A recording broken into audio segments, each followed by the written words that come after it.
Hello friend, ସିନ୍ଦୁର ଖେଳ ସିରିଏଲରେ ଆଗାମୀ ଅଧ୍ୟାୟରେ ଆପଣମାନେ ଦେଖିବାକୁ ପାଇବେ ଆନିକୁ ତା ମା ଆସି ମଲ୍ଲିକା ଜୋର ଜବରଦସ୍ତି ନେଇଯାଉଛି। ଆନ୍ୟା ବହୁତ କାନ୍ଦୁଛି।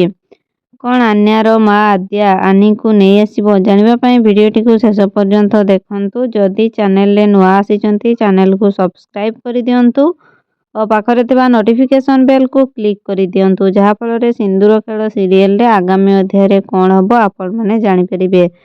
ତେବେ ଆନି ଟ୍ୟୁସନ୍ ଆସିଛି ଆନ୍ୟା ଘରକୁ।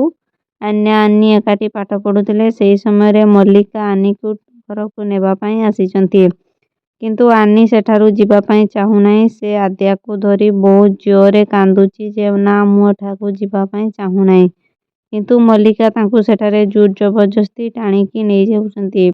ଏହି ସମୟରେ ଆନ୍ୟା କହୁଛି, ମା ତୁମେ ଆନିକୁ ଛାଡ଼ନି, ତୁମେ ଆନିକୁ ରଖ, ମା ତୁମେ ଆନିକୁ ବଞ୍ଚାଅ ବୋଲି ସେ କହୁଛି, କିନ୍ତୁ ମଲ୍ଲିକା ତାକୁ ଜୋର ଜବରଦସ୍ତି ଟାଣି ସେଠାରୁ ନେଇଯାଉଛନ୍ତି। ନେଇଯାଉଥିବା ସମୟରେ ଆନ୍ୟା ପଛା ପଛା ଦୌଡ଼ଉଛନ୍ତି। ବାହାରି ଆସିଯାଇଥିବା ସମୟରେ ସେ ଝରକାରେ ଦେଖୁଛନ୍ତି ଯେ ଆନି ବହୁତ କାନ୍ଦୁଛି। ଆନ୍ୟା ମଧ୍ୟ ବହୁତ ଦୁଃଖ ପ୍ରକାଶ କରୁଛି। କ'ଣ ଆନ୍ୟାର କଷ୍ଟ ଦେଖି ଆନ୍ୟାର ମା ଆନିକୁ ନେଇ ଆସିବେ ବା ସହିତ ମଲ୍ଲିକାର ବାହାଘର ହେବାକୁ ନ ଦେବେ? ଜାଣିବା ପାଇଁ ମୋ ଚ୍ୟାନେଲ ସହିତ ଯୋଡ଼ି ହୋଇଥାନ୍ତୁ। ଚ୍ୟାନେଲରେ ନୂଆ କରି ଆସିଥିଲେ ଚ୍ୟାନେଲକୁ ସବସ୍କ୍ରାଇବ କରିଦିଅନ୍ତୁ। ଭିଡ଼ିଓଟି ଭଲ ଲାଗିଥିଲେ ଭିଡ଼ିଓଟିକୁ ଲାଇକ୍ କରନ୍ତୁ, ନିଜ ଫ୍ରେଣ୍ଡସକୁ ସେୟାର କରନ୍ତୁ।